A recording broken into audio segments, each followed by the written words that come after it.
Hello friends, welcome to money మంత్ర. నేను మీ రామకృష్ణ. మనం రోజు లైఫ్కి సంబంధించి, ఫైనాన్స్కి సంబంధించి, డైరెక్ట్ సెల్లింగ్ సంబంధించి చాలా టాపిక్స్ మాట్లాడుకుంటున్నాం కదా. ఇప్పుడు మనం ఫైనాన్స్కి సంబంధించిన ఒక టాపిక్తో ముందుకెళ్దాం.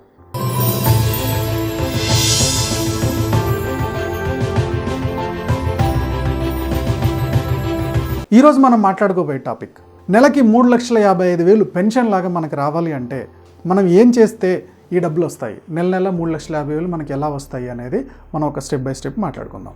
చాలామంది నా ఏజ్ చాలా ఎక్కువైపోయింది, ఇప్పుడు ఇన్వెస్ట్ చేస్తే నాకు ఎంత వస్తాయిలే, ఇప్పుడు ఏం అమౌంట్ వస్తాయిలే అని చెప్పి చాలామంది ఇన్వెస్ట్మెంట్ వాయిదా వేస్తూ ఉంటారు. అసలు సేవ్ చేయకుండా ఉండడం కన్నా ఎంతో కొంత సేవ్ చేయడమే మంచిది అంటాను నేను. మీకు ఒక చిన్న ఎగ్జాంపుల్ చెప్తాను. నవీన్ అనే ఒక అబ్బాయి ఉన్నాడు. అతను ఇంజనీర్ కంప్లీట్ చేశాడు. సో మంచి సాఫ్ట్వేర్ కంపెనీలో జాబ్ వచ్చింది. అతని ఇన్కమ్ వచ్చేసి 75,000 పర్ మంత్ అవుతుంది. సో జాబ్ వచ్చిన దగ్గర నుంచి పెద్ద రెస్పాన్సిబిలిటీస్ ఏం లేవు, ఇంటి మీద బాధ్యతలు కూడా ఏం లేవు. అందుకని ఏం చేసేవాడంటే ఎక్కువగా వాటిని ఖర్చులు పెడతా ఉండేవాడు. ఎవ్రీ 2-3 మంత్స్కి ఒకసారి మంచి మొబైల్ని అప్డేట్ చేస్తూ ఉండేవాడు. షాపింగ్లు ఎక్కువగా ఉండేవి, రెస్టారెంట్లు అటు ఇటు చాలా అమౌంట్ ఖర్చు అయిపోతూ ఉండేది. అతనికి 29 ఇయర్స్ అప్పటికి మ్యారేజ్ చేశారు. సో ఇలా ఫైనాన్షియల్ ప్లానింగ్ ఏం లేకుండా మొత్తం ఖర్చు చేస్తూ వెళ్ళిపోవడం వల్ల మ్యారేజ్ అయిపోయిన 1 ఇయర్ తర్వాత ఫైనాన్షియల్గా బాగా ఇబ్బంది పడుతున్నాడు. సో 30 ఇయర్స్ ఏజ్లో ఫైనాన్షియల్గా బాగా ఇబ్బంది అవుతుంది. అయ్యో ఇంత డిసిప్లిన్ లేకుండా పోయింది, ఇంత ప్రాబ్లం ఎందుకు అవుతుంది అని చెప్పేసి అక్కడ ఇక్కడ తెలుసుకొని మనలాంటి ఎక్స్పర్ట్ దగ్గరికి వచ్చారనమాట. సో నేనేం చెప్పానంటే ఫస్ట్ బడ్జెట్ రాయి అని చెప్పాను. అతను బడ్జెట్ రాస్తే 75,000 శాలరీలో దాదాపుగా 26,250 రూపాయల దాకా అతనికి బడ్జెట్ ఇన్వెస్ట్ చేయడానికి స్కోప్ ఉంది. అవి చిన్న చిన్న ఖర్చులే, చిన్న చిన్న లోన్సే ఉన్నాయి. దాదాపుగా 2-3 మంత్స్లో ఇవన్నీ క్లియర్ అయిపోతాయి కదా. ఈ 26,250 రూపీస్ని ఇప్పుడు నీ ఏజ్ 30 కదా, 15 ఇయర్స్ సిస్టమాటిక్ ఇన్వెస్ట్మెంట్ ప్లాన్ సిప్లో ఇన్వెస్ట్ చేసుకోండి అని చెప్పారు. యావరేజ్గా ఒక 12% ఇంట్రెస్ట్ చొప్పున ఇన్వెస్ట్ చేసిన అతని ఏజ్ 45 ఇయర్స్ వచ్చేవరకు 1,32,45,000 అవుతుంది. ఎక్కువ రేట్ ఆఫ్ ఇంట్రెస్ట్ కూడా ఏమి లెక్కేయలేదు, జస్ట్ 12% లెక్కేశాను. ఈ అమౌంట్ని 45 నుంచి 55 ఇయర్స్ వచ్చేంత వరకు మీరు వాటిని ముట్టుకండి, వాటిని అలా వదిలేయండి. మీరు 26,250 రూపాయలు కూడా ఇన్వెస్ట్ చేయొద్దు, ఇంకా వాటిని అట్లా వదిలేయండి అని చెప్పాను. సో ఇన్వెస్ట్మెంట్ ఆపేయండి, బట్ వచ్చిన అమౌంట్, లంసమ్ అయిన అమౌంట్ని అక్కడే వదిలేయండి, అక్కడే ఉంచండి అని చెప్పాం. సో అప్పుడు ఏమైంది, దాదాపుగా ఈ 4,11,37,000 okay systematic withdraw plan set చేసుకున్న మనకి 3,50,000 నెలకి పెన్షన్ లాగానే వస్తుంది 55 ఏళ్ళ నుంచి. ఇప్పుడు ఎగ్జాంపుల్ 2 చూసుకుందాం. ఈ నవీన్ కనుక 24 ఏళ్ళకే జాబ్ వచ్చింది కదా, జాబ్ వచ్చిన రోజు నుంచే ఇన్వెస్ట్మెంట్ స్టార్ట్ చేశాడు అనుకుందాం. జాబ్ వచ్చిన రోజు నుంచి చాలా ఎర్లీ టైం కాబట్టి 14,800 ఇన్వెస్ట్ చేశాడు అనుకుందాం. ఈ 14,800 15 ఇయర్సే ఇన్వెస్ట్ చేశారు అనుకుందాం. ఓకే, ఆ ఇన్వెస్ట్ అయిన అమౌంట్ని యాజ్ టీజ్గా 40 నుంచి 55 ఇయర్స్ వరకు దాన్ని అక్కడే వదిలేశాడు. ఈ 14,800 ఇన్వెస్ట్ చేయడం కూడా ఆపేశాడు. ఆ లంసమ్ అమౌంట్ అయింది కదా, దాన్ని అలా ఇన్వెస్ట్మెంట్లో ఉంచేశాడు. అక్కడ ఇన్వెస్ట్మెంట్లో ఉంచేయడం వల్ల 4,11,37,000 అవుతుంది.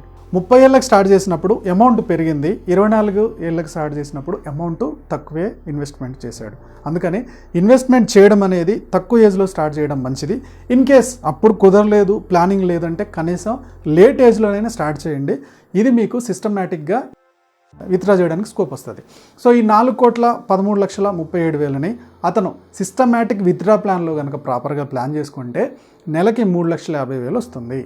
సో ఫ్రెండ్స్, ఇన్వెస్ట్ చేయాలనే విషయం మీకు అర్థమైంది. ఓకే, తక్కువ ఏజ్లోనా ఎక్కువ ఏజ్లోనా? తక్కువ ఏజ్లో స్టార్ట్ చేస్తే మనకి రేట్ ఆఫ్ ఇంట్రెస్ట్ ఎక్కువ పడుతుంది, చాలా రోజులు క్యుములేట్ అవుతుంది కాబట్టి. ఓకే, ఎక్కువ ఏజ్లో అయినా సరే, అసలు చేయకుండా ఉండడం కన్నా ఎక్కువ ఏజ్లో అయినా ఇన్వెస్ట్ చేయడం మంచిదే. సో ఇలా ఇన్వెస్ట్ చేసే టిప్స్ని మనం తెలుసుకుందాం. Tip number 1, set your goals. చాలామంది ఇన్వెస్ట్మెంట్ ఎందుకు స్టార్ట్ చేశారంటే జస్ట్ మనీని డబుల్ చేసుకోవడానికి అంటారు. ఓకే, ఇలా అయితే మీ మనీ డబుల్ అవ్వడానికి చాలా చాలా తక్కువ స్కోప్ ఉంటుందన్నమాట. సో ఎప్పుడు కూడా ఫైనాన్షియల్ గోల్స్ ఉండాలి. ఆ గోల్స్కి తగ్గట్టు మనం ఇన్వెస్ట్ చేస్తే దానికి తగ్గ రిజల్ట్స్ కనబడుతూ ఉంటాయి. ఎగ్జాంపుల్కి మీకు 40 ఇయర్స్ ఏజ్లో ఇల్లు కావాలా, లేదా 35 ఇయర్స్ ఏజ్లో ఇల్లు కావాలా? ఇల్లుకి సంబంధించిన ఒక గోల్, కారుకు సంబంధించిన ఒక గోల్, పిల్లల ఎడ్యుకేషన్కి ఒక goal, at the same time మీ రిటైర్మెంట్కి ఒక గోల్, ఫారెన్ ట్రిప్కి ఒక గోల్. ఓకే, దీనికి తగ్గట్టు మీరు ఒక గోల్ చేసుకొని ఏ టయానికి ఎంత అమౌంట్ అవసరం పడుతుందో మీరు ఇప్పటి నుంచి నెమ్మదిగా ఇన్వెస్ట్ చేసుకుంటూ వస్తే ఆ టయానికి అది మీకు హెల్ప్ అవుతుంది. ఫైనాన్షియల్ గోల్ లేకుండా మీరు ఇన్వెస్ట్ చేస్తూ ఉంటే నెమ్మదిగా కొన్ని రోజులకి మీ ఇన్వెస్ట్మెంట్ మీకు బోర్ వచ్చేస్తుంది, దాన్ని నెగ్లెక్ట్ చేస్తారు. నెగ్లెక్ట్ చేసినప్పుడు ఆటోమేటిక్గా మీ ఫ్యూచర్ సేవింగ్స్ అన్నీ స్టక్ అయిపోతాయి. ఒక ఎమోషనల్ ప్రొడక్ట్ తోటి మీరు ఇన్వెస్ట్ చేసుకున్నప్పుడు ఆ ఎమోషనల్ ప్రొడక్ట్ అనేది మిమ్మల్ని ముందుకు తీసుకెళ్ళడానికి చాలా చాలా హెల్ప్ చేస్తుంది అన్నమాట. సెకండ్ పాయింట్ వచ్చేసి pay your self first. So ఈ రోజుల్లో శాలరీ ముందైపోతుందా, మంత్ ముందైపోతుందా అంటే అందరికీ శాలరీనే ముందైపోతుంది. ఎగ్జాంపుల్కి మీకు శాలరీ వచ్చిన 1 వీక్లో స్కూల్ ఫీజులని, గ్రాసరీ అని, రూమ్ రెంట్లని లేదా ఈఎంఐలని అన్నీ క్లోజ్ అయిపోతుంది. సో ఫస్ట్ వీక్లోనే బయటికి వెళ్ళి రెస్టారెంట్లో ఏదైనా తిని రావడం వరకే జరుగుతుంది. ఆ తర్వాత 90% వచ్చే శాలరీ కోసం వెయిట్ చేస్తూ ఉంటాం. పే యువర్ సెల్ఫ్ ఫస్ట్ అంటే మీకోసం మీరు ఇన్వెస్ట్ చేసుకోవడం. ఈ సేవింగ్స్ అంటే ఏంటి? మీ రిటైర్మెంట్ ప్లాను, మీ పిల్లల ఎడ్యుకేషన్ ప్లాను, మీ హౌస్ కోసం మీరు సేవ్ చేసుకుంటున్న అమౌంట్, ఓకే, పిల్లల మ్యారేజ్ కోసం సేవ్ చేసుకుంటున్న అమౌంట్, వీటిని మీ శాలరీ నుంచి ఫస్ట్ తీయండి. Pay your self first.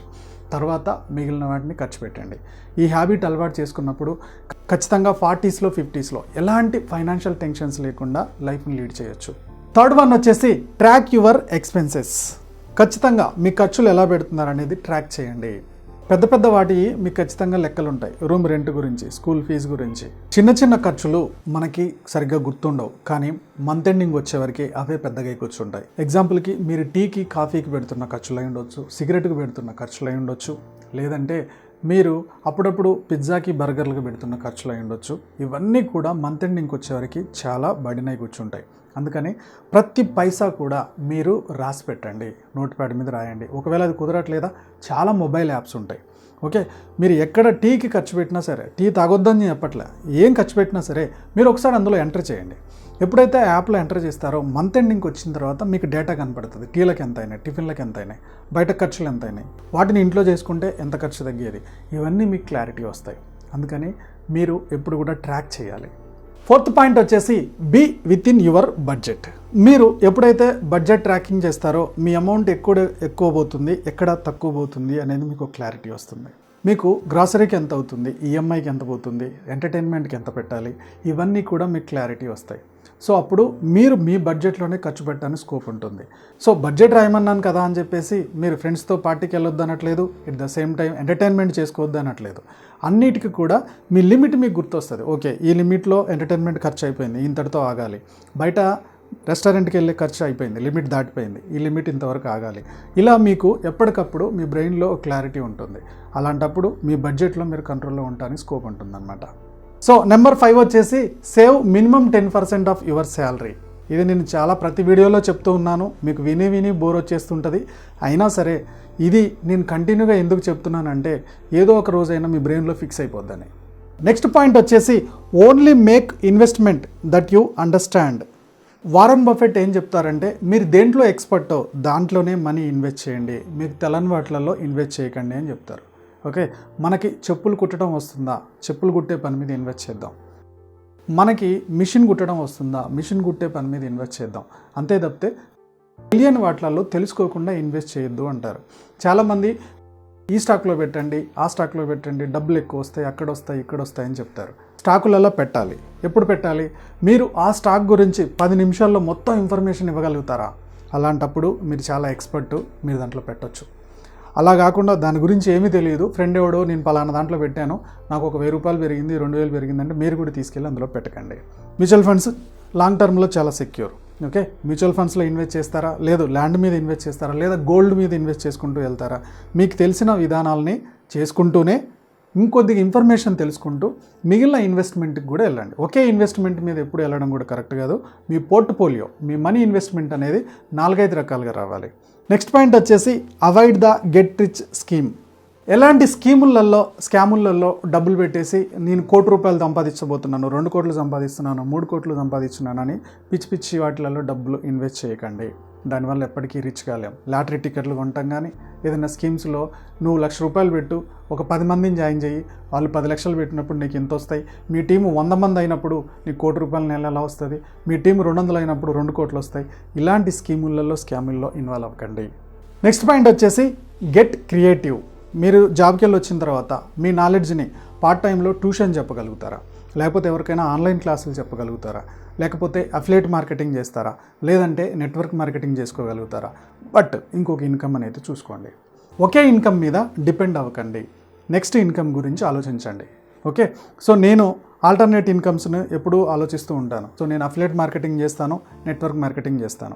Network మార్కెటింగ్లో అయితే పెట్టుబడి ఎక్కువ లేకుండా ఇన్కమ్ ఎక్కువగా వచ్చే స్కోప్ ఉంటుంది. ఈ నెట్వర్క్ మార్కెటింగ్ నుంచి ఆల్టర్నేటివ్ ఇన్కమ్ సంపాదించాలంటే, ఎగ్జాంపుల్కి మీరు కిరాణా షాప్లో తీసుకుంటున్న కొన్ని ప్రొడక్ట్స్ నెట్వర్క్ మార్కెటింగ్లో లేదా డైరెక్ట్ సెల్లింగ్ కంపెనీలో ఉంటాయి. సో మనం షాప్ మారుస్తాం ఫస్ట్.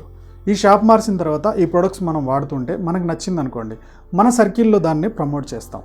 మన సర్కిల్లో ఒక 10 మందో 20 మందో 100 మందో తీసుకుంటున్నారు అనుకోండి, వాళ్ళందరూ తీసుకునే దాని మీద మనకు కమిషన్ వస్తూ ఉంటుంది. సో ఇలా సేల్స్ పెరుగుతున్న కొద్దీ ఆ సేల్స్ మీద మన కమిషన్స్ ఆల్టర్నేటివ్గా పార్ట్ టైంలో వస్తాయి. ఒక్కొక్కసారి ఈ సేల్స్ కమిషన్స్ మీ శాలరీ కన్నా డబుల్, త్రిబుల్ కూడా వచ్చే అవకాశాలు ఉంటాయి. It's depend upon sales. So ఇంట్లో కూర్చొని ఆ సేల్స్ ఎలా పెంచుకోవాలి, ఈ బిజినెస్ని ఎలా డెవలప్ చేసుకోవాలనేది ఆన్లైన్ ట్రైనింగ్స్లో నేర్పిస్తూ ఉంటాను.